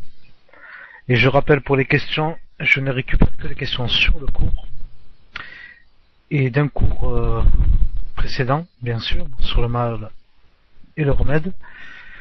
Et pour les personnes qui sont tout nouveaux dans le salon, c'est très simple. Pour poser une question, on attend la fin du cours, bien sûr. Il y a le signe de la main juste au bas des pseudos, sur le côté droit. On clique dessus et vous verrez votre main levée dans la liste des pseudos. Donc patientez que le frère qui récupère les questions vienne récupérer votre question, Inch'Allah. Et surtout n'oubliez pas d'ouvrir vos PV. Donc pour les questions restantes, Inch'Allah, ouvrez-moi vos PV, je viens récupérer les questions sur le cours. Barakallahu fikum. Naam, si vous voulez, on commence, Inch'Allah. Tfaddal, bismillah ar-Rahman ar-Rahim, tfaddal. Assalamu alaikum wa rahmatullahi wa barakatuh. Est-ce que le son est bon? Ya Cheikh, est-ce que vous m'entendez? Est-ce que le son est bon? Alhamdulillah. Jazakallahu khayran wa barakallahu fi pour ce cours, Ya Cheikh. Donc première question d'une sœur qui dit Barakallahu fikum Ya Cheikh pour vos cours ainsi qu'aux admins.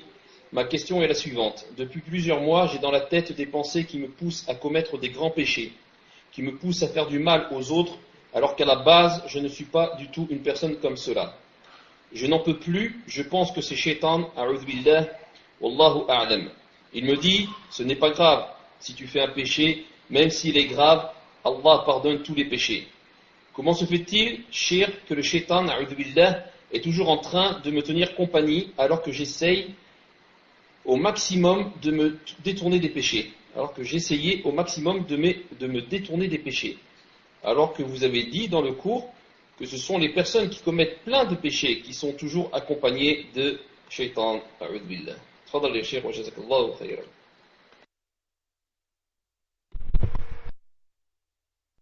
Wa alaykum assalam wa rahmatullahi wa barakatuh. Pour répondre à cette question, je dois d'abord vite chercher un verset. Naam. Voilà, par exemple celui-là. Mais puisque celui-là il peut pas, attendez, puisque j'ai pas le programme, donc il faut patienter un peu, patienter un peu. Je fais ainsi, alhamdoulilah, ainsi à chaque prophète nous avons assigné un ennemi, les diables, entre les hommes et les djinns, qui s'inspirent trompeusement les uns aux autres, etc. Al-Muhim. Ce que je veux dire ici, chaque prophète, c'est qui les prophètes? Ce sont les hommes les plus proches d'Allah subhanahu wa ta'ala. Malgré cela, Allah ta'ala, il a assigné un ennemi à chacun d'eux. Un ennemi à chacun d'eux. Reste que jamais cet ennemi ne peut avoir le dessus sur un prophète. Les croyants aussi, qui sont les suiveurs des prophètes alayhim salam, Allah ta'ala aussi, des fois, pas tout le temps, leur assigne un ennemi.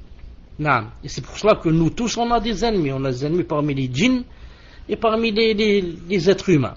Ça vous le savez. Mais ce que ne fait pas Allah subhanahu wa ta'ala pour quelqu'un qui est croyant, il ne lui assigne pas cet ennemi de façon à ce qu'il soit collé à lui. Mais il le colle à quelqu'un qui se détourne de son chemin. Mais quelqu'un qui, comme ici dit la sœur, qui fait des efforts et fait ceci, fait cela, même si l'ennemi existe, et elle sent qu'il est collé à elle, mais jamais il ne sera collé yani, toute sa vie. Mais en faisant des efforts, en faisant des doigts à Allah subhanahu wa ta'ala, en prenant garde à ne pas tomber dans les grands péchés, Allah subhanahu wa ta'ala va l'éloigner comme récompense et va lui donner le secours et la victoire pour lui montrer que voilà, il a récompensé dans cette vie avant l'au-delà. Toute personne yani, qui est sincère avec Allah et qui fait des efforts, Allah ta'ala la gratifie ici et avant l'au-delà. Mais c'est Allah ta'ala qui décide quand. C'est pas nous qui allons dire à Allah ta'ala, ya Allah, donnez-moi maintenant la victoire, j'ai assez souffert, j'ai ceci, j'ai cela, je mérite. On ne dit pas ça. Si on dit ça, Allah ta'ala va se mettre en colère contre nous. Mais toi, dans tous les cas, je dis à cette sœur, tu es gagnante. Car tu es en train de te combattre, tu es en train de combattre cet ennemi. Tu t'es pas livré à lui, tu le combats en faisant ta'awidh, en lisant le Coran, en faisant l'adkar, en faisant des doigts. Donc tu es gagnante en ce sens. C'est-à-dire que tu es en train de te remplir de hasanat bi'idhnillahi ta'ala. Et si Allah ta'ala avait voulu, il n'aurait pas créé le shaitan. Il n'y aurait pas de shaitan. Mais Allah ta'ala sait que dans sa création, il y a de grandes sagesse. Le fait de montrer qui sont ses suiveurs et qui sont ceux qui suivent les messagers. Et aussi, l'une des grandes sagesses, c'est de lui déclarer la guerre et de se réfugier auprès d'Allah contre lui, et comme ça. Donc je t'annonce la bonne nouvelle, reste endurante, Allah Ta'ala te donnera la victoire si tu es sincère. Tfadlal, deuxième question. Jazakallahu khayran wa barakallahu fik ya Cheikh. Nous allons passer à la deuxième question, question d'une sœur qui demande: nous avons dit que nous ne voyons pas Shaitan. Nous avons dit que nous ne voyons pas Shaitan, a'udhu billah, sous sa véritable apparence. Mais en avons-nous une description? Tfaddal ya Cheikh.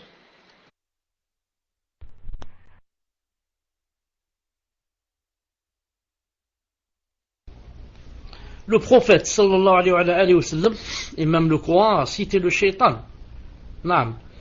Et le prophète alayhi wa sallam a donné certains de ces descriptions.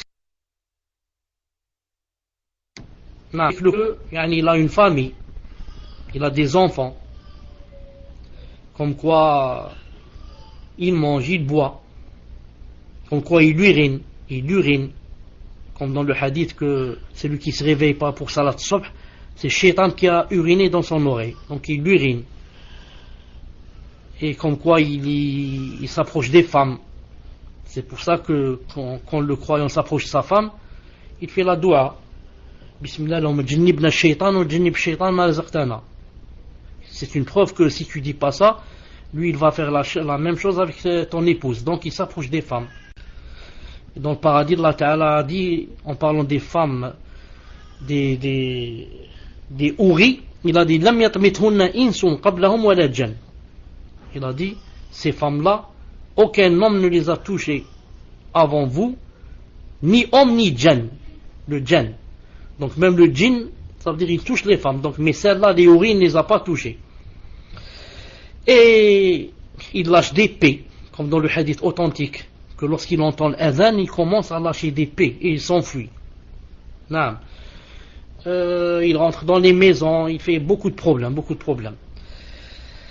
Mais physiquement, on sait de lui, par exemple, qu'il a deux cornes. Comme dans le hadith authentique, qu'il est interdit de prier pendant que le soleil se lève et le soleil se couche. Il a montré la cause, il a dit car à ce moment il y a des gens qui adorent le soleil. Et Shaitan, quand il sait qu'il y a des gens qui adorent le soleil, qu'est-ce qu'il fait? Il a dit, il se rapproche du soleil et essaye de faire de sorte de faire croire que c'est comme si le soleil montait de ses deux cornes.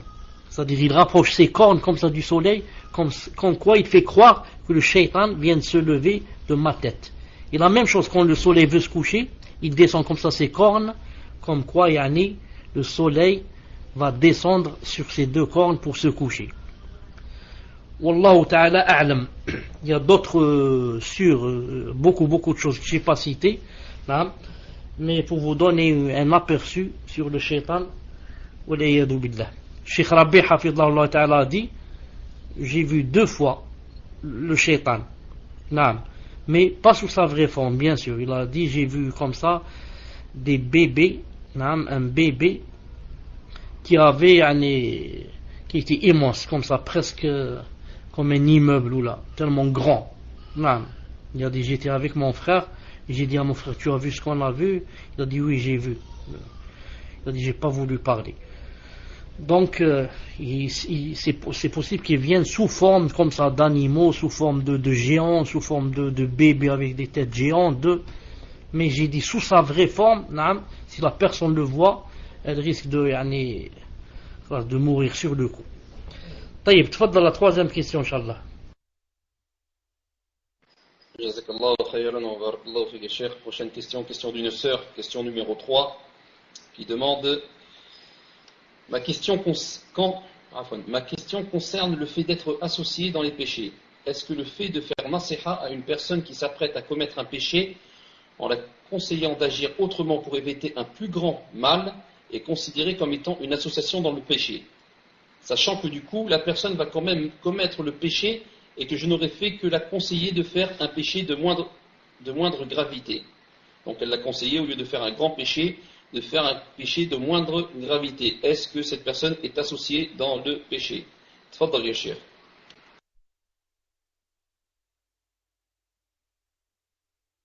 Je lis d'abord. Ma question concerne le fait d'être associé dans les péchés. Est-ce que le fait de faire nasiha à une personne qui s'apprête à commettre un péché, on la conseille d'agir autrement pour éviter un plus grand mal, est considéré comme étant une association dans le péché, sachant que du coup, la personne va quand même commettre le péché et que je n'aurais fait que la conseiller de faire un péché de moindre gravité.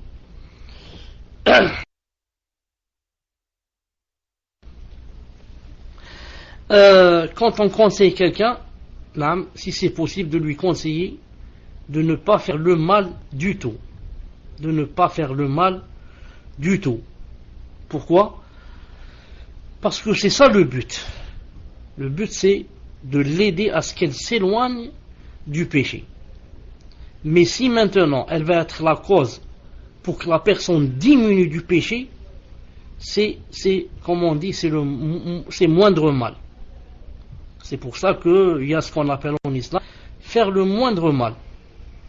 دفع أعظم المفسدتين بارتكاب أدناهما.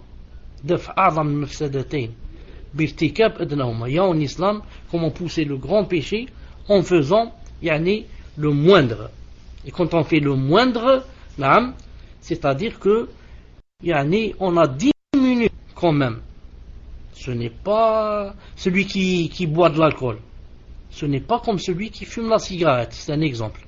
Les deux ont fait des péchés. Mais celui qui fume la cigarette, c'est moins grave que celui qui, par exemple, qui boit de l'alcool. C'est pour ça que si une personne va te dire qu'est-ce que je fais? Je fume ou bien je bois de l'alcool. Tu lui dis non, les deux ne sont pas bien. Les deux. Mais il te dit je vais faire une chose, je vais faire ce soir, il faut que je fasse. Qu'est-ce que je fais? Tu lui dis les deux ne sont pas bien. Mais la cigarette c'est moins grave que l'alcool. Mais les deux ne sont pas bien. Je t'avertis, les deux ne sont pas bien. Mais qu'il fume, c'est moins grave que qu'il boive de l'alcool. Mais si on peut, on essaie de le dissuader, de tout le péché. Le péché en général, on le dissuade de lui, bi'idhnillahi subhanahu wa ta'ala. Naam, tfaddal. Naam, barakallahu fik ya Cheikh. Prochaine question d'une sœur, question numéro 4, qui demande: vous avez dit que les péchés aveuglent le cœur. Est-ce que ceci s'applique également à une personne qui est poussée à commettre un péché par une autre personne, tel que son père qui l'oblige à aller dans un établissement scolaire et à ôter son voile devant tout le monde? Tfaddal ya Cheikh wa jazakallahu khayran.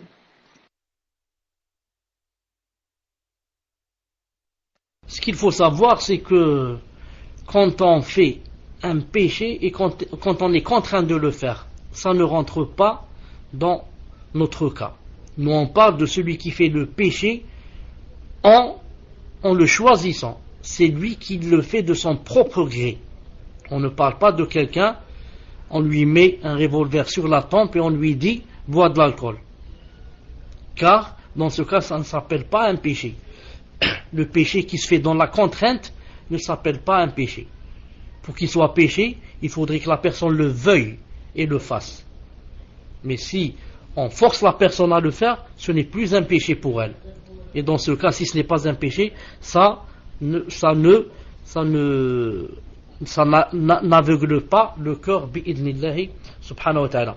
Mais faut-il être sûr qu'on est dans la contrainte? Il faut être sûr que tel et tel cas, c'est de la contrainte bi'idnillahi ta'ala. Tfaddal. Wallahu a'lam. Jazakallahu khayran ya Cheikh. Prochaine question, question numéro 5. Donc la personne demande comment remonter la pente lorsque justement suite au péché nous sentons que nous avons lâché prise, car c'est très dur de retrouver la foi et de maintenir le cap. qu'Allah vous récompense ya Cheikh wa jazakallahu khayran. Tfaddal ya Cheikh.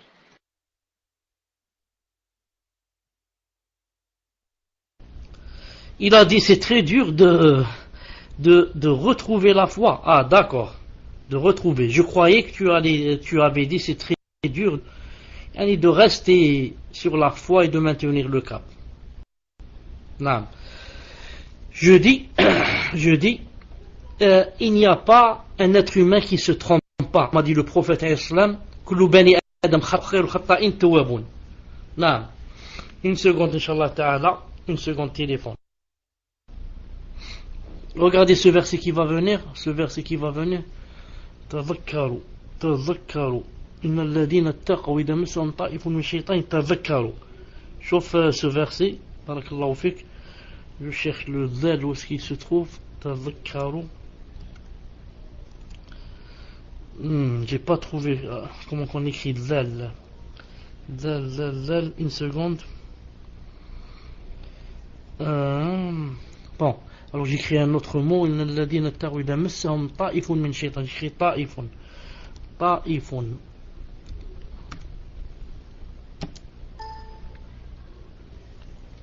طيب إن الذين اتقوا. Regardez ce verset. إن الذين اتقوا إذا مسهم طائف من الشيطان تذكروا فإذا هم مبصرون. Donc j'ai pas le programme pour copier, pour envoyer. Chauffe une seconde, je suis en train de copier-coller et j'arrive pas, une seconde. Il faut qu'on fasse des efforts pour qu'on contacte. Je vous demande à vous qui êtes là-bas, il faut faire des efforts pour contacter quelqu'un qu'on appelle en français, on dit un programmeur. Quelqu'un qui fait des programmes et on le paye. Celui-là, il doit nous faire un programme où, à la rigueur, les versets. Arabe, français. Quand j'ai besoin d'un verset, je clique dessus, il s'affiche, comme le programme que j'avais. Et je peux vite, envoyer en arabe et en français. Non, c'est très important.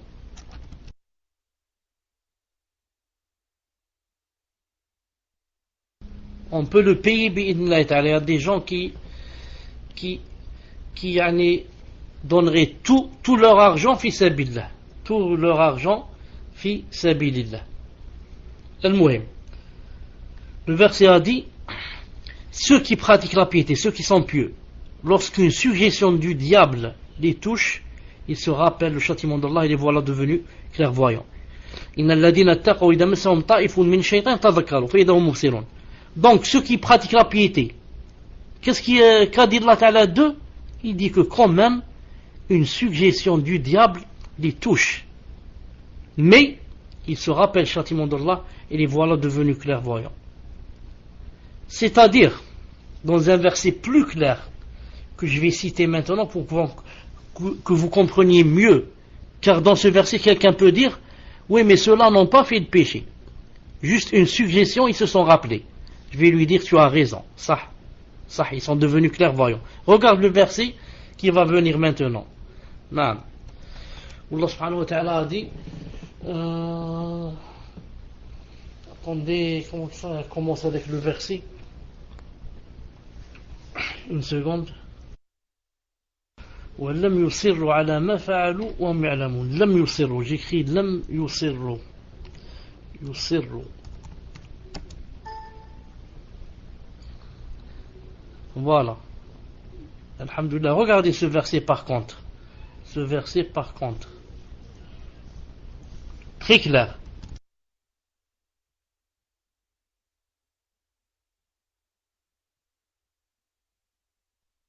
Dites-moi si c'est affiché.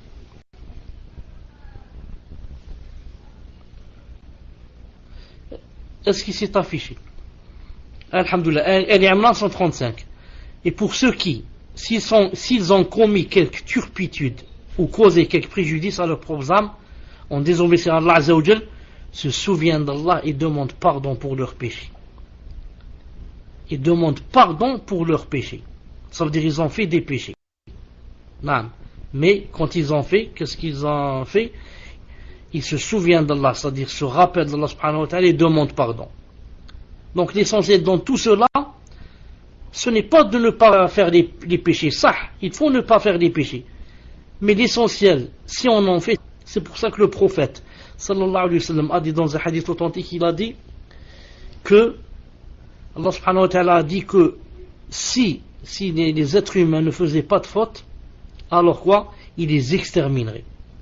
Et on faisait venir d'autres. Et il va faire venir d'autres qui, eux, font des péchés, mais reviennent vers Allah en demandant pardon. Donc ne t'étonne pas de quelqu'un qui a fait le péché, mais étonne-toi de celui qui a fait le péché qui n'est pas revenu vers Allah subhanahu wa ta'ala, cœur meurtri, il n'a pas de remords dans le cœur, c'est quelqu'un qui s'en fout. Tu lui dis regarde ce que tu as fait, il te dit hey, tout le monde en fait maintenant. Tu me prends pour un ange. De quoi on est à l'époque du prophète alayhi salam. Maintenant qui ne fait pas les grands péchés, il te dit comme ça. Ça c'est pas quelqu'un comme ça. Mais si par contre quelqu'un a été Shaitan l'a il s'est relevé, il est non, je demande pardon à Allah, je fais le repentir, je donne un peu de mon argent pour la nuit, je jeûne, ceci, cela, celui-là il contient beaucoup de khair. Allah Ta'ala et renforcer son cœur bi'idhnillahi ta'ala. Tfadlal. Jazakallahu khayran wa barakallahu fik ya Cheikh. Prochaine question d'un frère, question numéro 6, qui demande, vous avez dit dans le cours que les démons nous voyaient. Est-il vrai que le jour du jugement dernier, ce sera les êtres humains qui les verront et non eux? Une personne m'a dit cela une fois, mais je ne l'ai jamais lu ou entendu d'un savant de la Sunna. Barakallahu fikum et qu'Allah vous protège ainsi que ceux qui sont dans le salon. Amin. Tfadal ya Cheikh. Premièrement, j'ai pas entendu le numéro de la question. Beaucoup de coupures. Il y avait beaucoup de coupures, mais alhamdoulilah qu'elle est là, je peux la lire bi'idhnillahi ta'ala. Donc, est-ce que vous m'entendez maintenant? Alhamdoulilah. J'ai dit ce que je sais moi, et si je me trompe, qu'Allah Ta'ala me pardonne, c'est qu'Yawm al-Qiyamah on les verra. Sinon, comment il va y avoir le dialogue entre nous et le shaitan et lui dire c'est toi qui m'as fait ça, et lui il te dit moi j'ai peur d'Allah, je t'ai pas forcé avec des chaînes, c'est toi qui es venu, et comme ça. C'est ce que je sais de Madhab al-Sunnah wal-Jama'a. Si je me trompe, que quelqu'un me reprenne bi'idhnillahi subhanahu wa ta'ala. Ensuite, c'est un peu étonnant comment ton plus grand ennemi, tu ne vas pas le voir. Ton plus grand ennemi, tu ne vas pas le voir. Mais ce serait plutôt beaucoup plus logique que tu le vois pour savoir c'est qui celui-là qui a fait tous ces problèmes, et de le voir comment il va être jeté en enfer bi'idhnillahi ta'ala. Non, Wallahu a'lam, tfadal. Jazakallahu khayran ya Cheikh. 7e question. Question d'un frère qui dit déjà qu'Allah vous récompense ainsi que les admins pour tout le bien apporté. Ma question porte sur l'explication du sens de la parole selon laquelle chacun est accompagné d'un djinn. Mais comment expliquer que le djinn se manifeste de différentes façons, humaine ou djinn? Je n'arrive pas à comprendre la signification de l'expression sous l'apparence humaine. J'espère que cela est compréhensible. Barakallahu fikum. Tfaddal ya Cheikh. À partir de la 6e question, Mahmoud, je ne t'entends plus qu'avec beaucoup de coupures. Je voudrais demander si c'est seulement chez moi, pour que j'aille voir dans les autres chambres, qu'est-ce qui se passe s'ils sont connectés avec moi sur YouTube ou quelque chose comme ça, ou alors si c'est chez tout le monde. Hein? Abou Tourab, il a dit j'entends bien. Taïb. Donc une seconde, je vais voir là-bas qui est connecté avec moi, une seconde. Ah, mais allez, Cheikh. Donc la question, c'est la question numéro 7. Donc question numéro 7, question d'un frère qui demande qu'Allah vous récompense ainsi que les admins pour tout le bien apporté. Ma question porte sur l'explication du sens de la parole selon laquelle chacun est accompagné d'un djinn. Mais comment expliquer que le djinn se manifeste de différentes façons, entre parenthèses, humaine ou djinn? Je n'arrive pas à comprendre la signification de l'expression sous l'apparence humaine. J'espère que cela est compréhensible. Barakallahu fikum. تفضل يا شيخ وجزاك الله خيرا. Il dit je n'arrive pas à comprendre la signification de l'expression sous l'apparence humaine. Sous l'apparence humaine, imagine que toi tu me connaisses et que tu m'as vu, tu es venu ici à Blida et tu m'as vu. Ensuite un jour tu vas leur dire j'ai vu Chalabi à Lyon. Je l'ai vu dans un café. Naam. Alors que moi je suis là. Ça c'est arrivé à Ibn Taymiyyah rahmatullah. On lui a dit on t'a vu à la Mecque. Naam. Il a dit non. Ça fait des années que je ne suis pas allé à la Mecque. On lui a dit subhanallah, tu parles et que je faisais ceci, même un cours, je ne sais quoi. Il leur a dit ça c'était mon djinn. Il a dit quelqu'un, un djinn qui a pris ma forme. Naam. Et bien sûr, il peut faire des problèmes.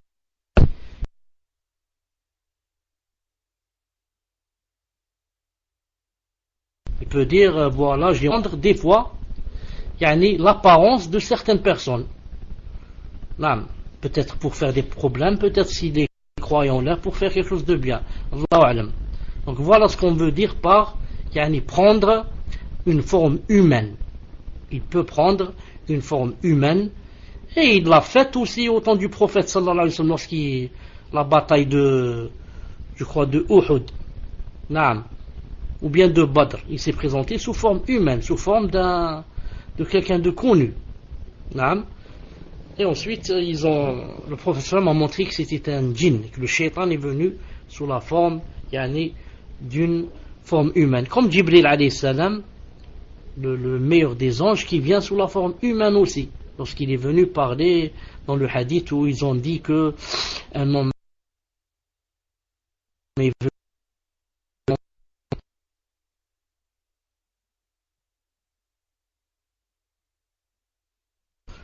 comme ça, c'était Jibril alayhi salam sous forme humaine. Et la même chose, le djinn et shaitan peut venir sous forme humaine aussi. Non. Ensuite, moi, je vais ajouter une question qui m'est parvenue ici. Non. Est-ce que vous m'entendez d'abord? Dites si vous m'entendez. Numéro 1. Non. Il y a un malentendu qui s'est produit entre certaines sœurs. Non. Et ça parle de jarh wa ta'dil et quelque chose comme ça. Et ensuite, ce que je voudrais dire, moi, bi'idhnillah subhanahu wa ta'ala, c'est que dans ce qu'on m'a envoyé, ce que j'ai lu, j'ai compris qu'il y avait quelque part une confusion. Il y avait une confusion, bi'idhnillah subhanahu wa ta'ala, et que certaines sœurs, n'ont pas, même certains frères, n'ont pas encore assimilé une chose, n'ont pas encore bien compris une chose. C'est quoi cette chose? Cette chose, c'est que quand on dit par exemple que telle personne, il ne faut pas l'écouter. telle personne a un mauvais minhaj, telle personne, il ne faut pas le suivre. Alors il y a certains frères et certaines sœurs qui te disent par exemple, ça c'est namima, ça c'est médisance. Il ne faut pas parler comme ça, il ne faut pas dire aux gens comme ça. Nous on doit préparer l'akhira, on doit penser à l'au-delà, on doit se remplir de hasanat et non pas se remplir de siyat et comme ça. Et ceux qui disent comme ça, quand on leur dit attention à X, attention à Y, c'est un mubtadi' ou quelque chose comme ça, ils répondent comme ça, cela se divise en deux. Il y en a ce qu'on appelle les hizbi, ceux qui ne sont pas sur le minhaj et qui, alors lorsque tu dis comme ça, ils n'aiment pas. Il dit donc, maintenant si on laisse tout le monde parler et dire qu'il ne faut pas suivre celui-là, il ne faut pas suivre X et Y, donc ils vont tous nous dévoiler. Donc ils n'aiment pas, ils disent non, il ne faut pas parler comme ça, c'est pas bien, ça c'est de la médisance, c'est pas bien. Hadou, c'est clair, ce sont des hizbi et d'autres. Mais la deuxième catégorie, ce sont des salafis qui disent comme ça, mais ceux-là, donc la faute vient d'où? Vient de la confusion qu'ils font entre quoi? Entre mettre en garde et entre le jarh et ta'dil, et que ce soit nous qui portons des jugements et mettons en garde. Il y a une grande différence entre les deux, une grande différence entre je propage ce qu'ont dit les savants. Les savants ont dit il ne faut pas écouter Mohamed Hassan. Quand je dis écoutez pas Mohamed Hassan, je n'ai pas inventé ça de ma tête. C'est Cheikh Rabi, Cheikh Mohamed Ben Hadi, Cheikh Ubaid, Cheikh X, Cheikh Y qui ont dit il ne faut pas le suivre. Tant que moi, je ne suis pas en train de faire le jarh et le ta'dil. Je suis en train de propager ce qu'ont dit les gens du jarh et le ta'dil. Le jarh et le ta'dil, ce n'est pas moi qui le fais. Ce n'est pas ma spécialité. Moi, je suis encore un débutant dans le din. Il faut être du niveau de Ahmed ibn Hanbal et Yahya ibn Ma'in et Razi et les grands. Non. Moi, je suis un débutant. Qu'est-ce que je fais? Je suis seulement en train de propager.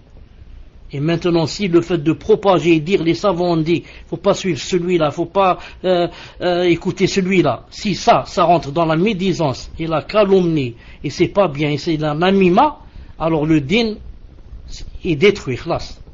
Alors ça veut dire que le din, il va être détruit. Pourquoi? Parce que l'un des piliers, pour que cet islam se propage, il faudrait qu'il y ait quoi? Le fait de montrer qu'il y a des ennemis, qu'il y a des faux, et qu'il y a des mubtadi'a, et qu'il y a des trompeurs, et qu'il y a des intrus. C'est ça comme dit Ubaid al-Jabir, comme dit Cheikh Rabi'. Si maintenant on ne montre pas, on se tait. Donc, d'où les gens de la bida, ils font ce qu'ils veulent. On les laisse parler. Tais-toi, c'est de la namima, il ne faut pas parler sur lui. Pourquoi je ne parle pas sur lui? C'est pas moi qui ai inventé ça. C'est les savants qui ont dit qu'il ne faut pas le suivre.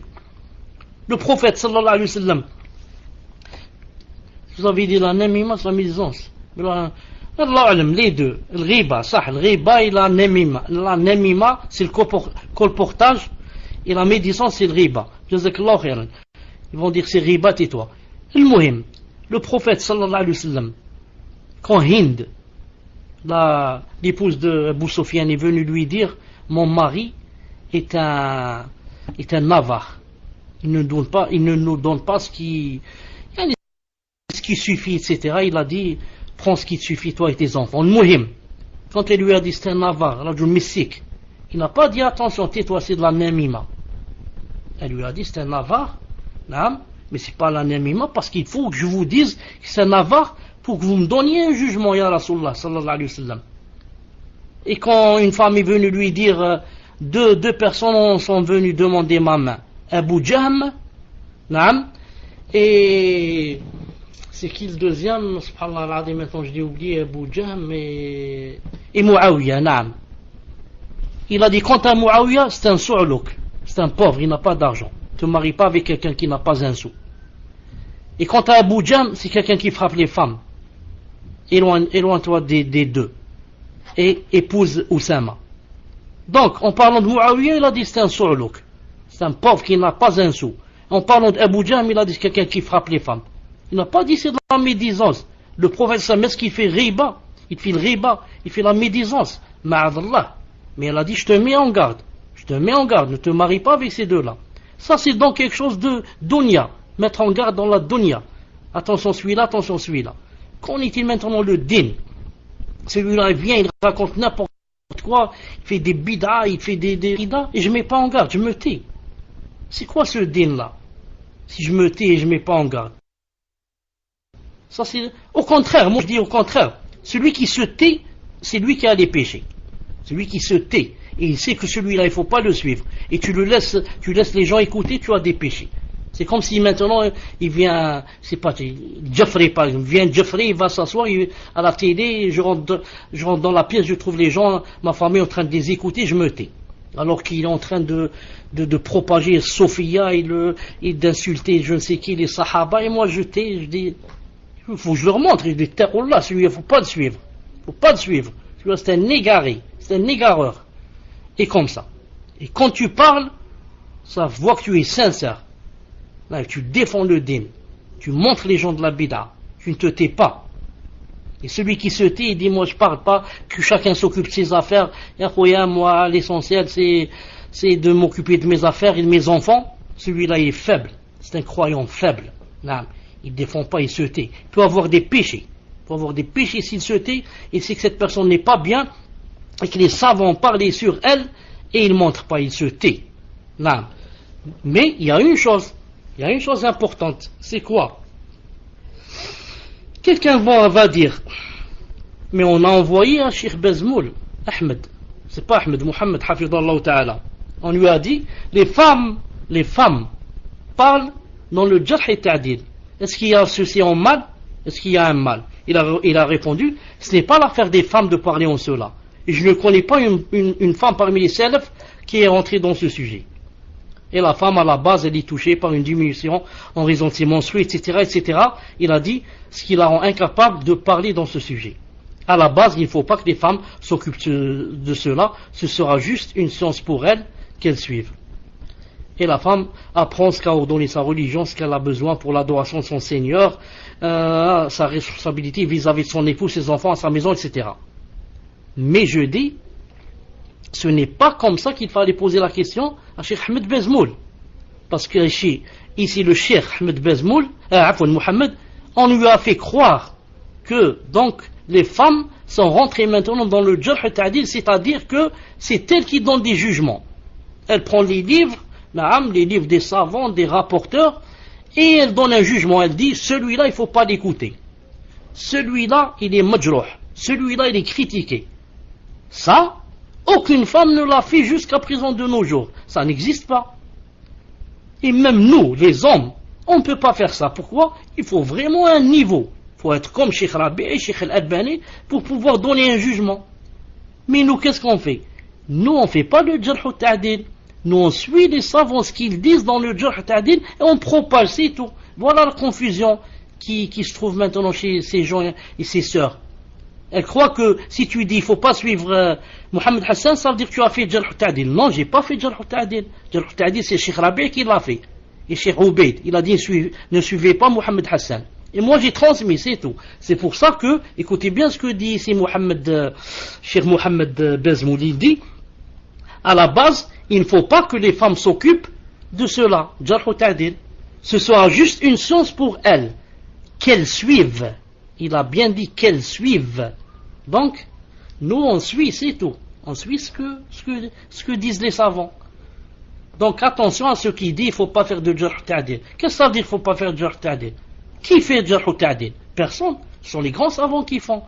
Vous connaissez-vous quelqu'un, un jeune qui fait jarh ta'dil en France ou en Angleterre? Il n'y a pas. Il n'y a pas. C'est les grands savants qui font. Et alors, qu'en est-il qu'une femme? Une femme fait jarh ta'dil? Ça c'est jamais vu. Ni autrefois, ni de nos jours. Mais par contre, parler et dire voilà ce qu'ont dit les savants, ça c'est une obligation. Et celui qui ne le fait pas, il a enfreint à une obligation. Il n'a pas prescrit le bien, il n'a pas ordonné le bien, il n'a pas interdit le mal. Il a laissé les gens mauvais, critiqués par les savants, il les a laissés parler. Parler, il n'a pas dit attention. Ceux-là, les savants ont parlé sur eux, il ne faut pas les suivre. Non. Voilà, Inch'Allah Ta'ala, ce que je voulais dire. On termine par les deux autres questions parce qu'il y a des gens qui m'attendent. Je demande pardon si je vous prends de votre temps. On continuera, Inch'Allah Ta'ala, la prochaine fois.